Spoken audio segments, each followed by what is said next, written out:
Mediante a isso, na escolha do tema que poderia ser escolhido qualquer tema, eu elenquei ser otimista ou pessimista.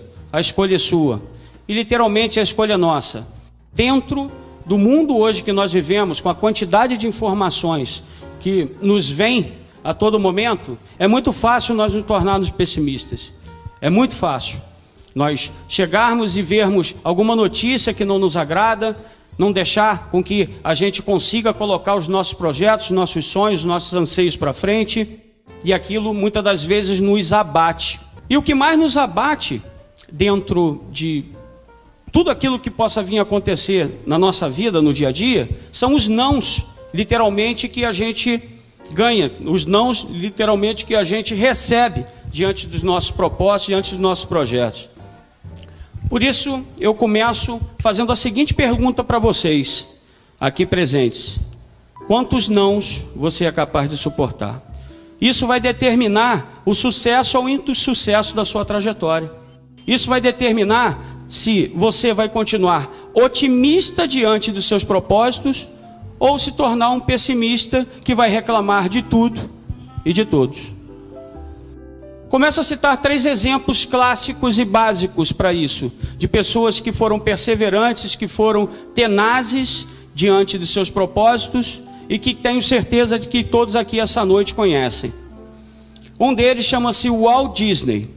Walt Disney, na década de 20, década de 30, ele propôs em seu coração, saiu com seu projeto debaixo do braço, chamado Walt Disney World, um parque temático com entrada única. Os Estados Unidos e parte do mundo naquele momento, naquela oportunidade, vivia uma grande crise, e ele saiu então em busca de investidores para que pudesse fazer com que o seu sonho fosse realizado. Saiu em busca de mais ou menos 30 investidores dentro daquele período, dentro daquela época. Então nós vamos entender que o Walt Disney recebeu 30 nãos, sendo que 30 nãos ao longo de alguns anos, mas foi perseverante, foi tenaz, foi proativo, fez com que o seu sonho pudesse ser realizado. E ele não recuou em nenhum momento diante das negativas, diante dos sonhos que ele propôs em seu coração. Tanto não recuou que todos aqui já conhecem e já ouviram falar na Walt Disney World, o maior ganhador de Oscars de todos os tempos. Então esse é o Walt Disney. O segundo exemplo que eu coloco de quantos nãos você é capaz de suportar também é de um grande ator ítalo-americano, que na verdade na década de 70 saiu com um projeto seu debaixo do braço, com o roteiro de um filme chamado Rocky, o Lutador. Sylvester Stallone é o nome desse ator. Foi exatamente em mais de 270 produtoras de Hollywood ali naquele momento, e ele efetivamente tomou mais de 270 nãos. Alguns queriam que ele somente fosse o roteirista, outros queriam que ele somente fosse o ator daquele filme, outros queriam que ele simplesmente deixasse ali o roteiro, a ideia daquele filme, daquela franquia, para que outros atores, outras produtoras ou outros roteiristas o fizessem. E ele não desistiu, ele foi tenaz, ele foi perseverante dentro da sua ideia, dentro do seu propósito, dentro do seu sonho. E se tornou então Sylvester Stallone, um ídolo, um ícone dos anos 80, anos 90, e que aqui toda a grande maioria já conhece. Terceiro e último exemplo, para poder finalizar, de quantos nãos você é capaz de suportar, eu cito Nelson Mandela. Nelson Mandela, ativista político da África do Sul, que é aquele que eles não tiveram oportunidade de conhecer a história, lutou contra o regime racial do apartheid, dali daquele momento. E com essa luta, com esse propósito que ele propôs, ele ficou 27 anos preso. Foi preso, julgado, condenado.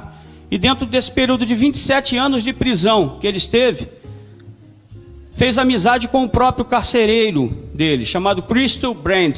Crystal Brand, inclusive, depois escreveu um livro chamado Meu Amigo, Meu Prisioneiro.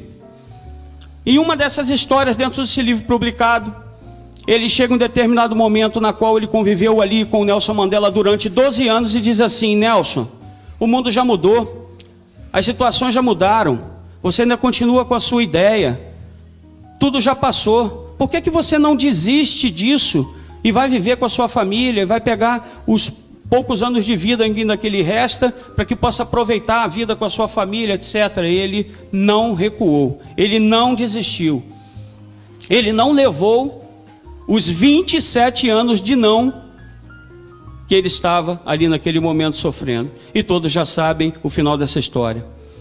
O final dessa história é que Nelson Mandela, logo depois, foi aclamado presidente daquela nação, recebeu as maiores condecorações do mundo, nas Nações Unidas, dentro dos países, etc. E todos conhecem então a sua trajetória.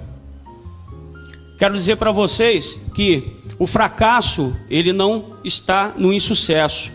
O fracasso, ele está na desistência. Quando você desiste de algum propósito, de algum sonho, de algum objetivo na sua vida, que você não deixa com que ele caminhe, aí sim, você pode se considerar uma pessoa fracassada.